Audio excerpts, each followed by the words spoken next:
How to pick a lock. Only pick your own locks, or you could wind up in a lot of trouble.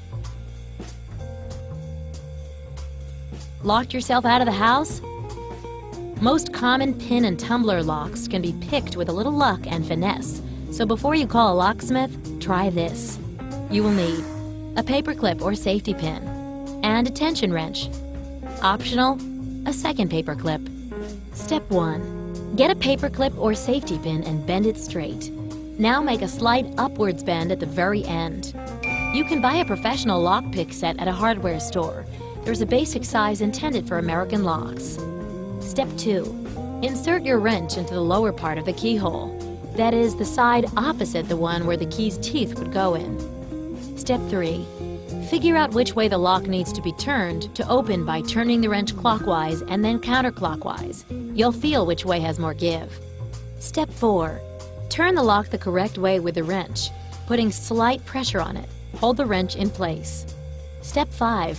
While keeping pressure on the lock, insert the paper clip into the top part of the keyhole.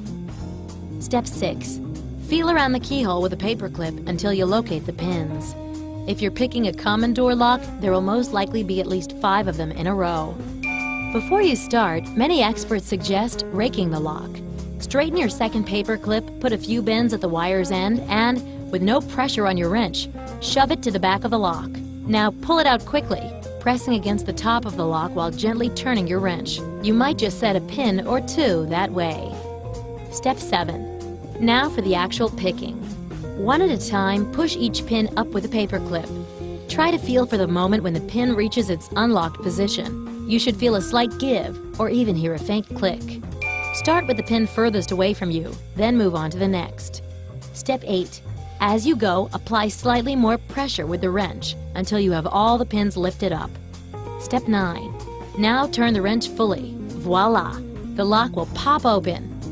Did you know wooden locks were used as far back as 4,000 years ago in ancient Egypt?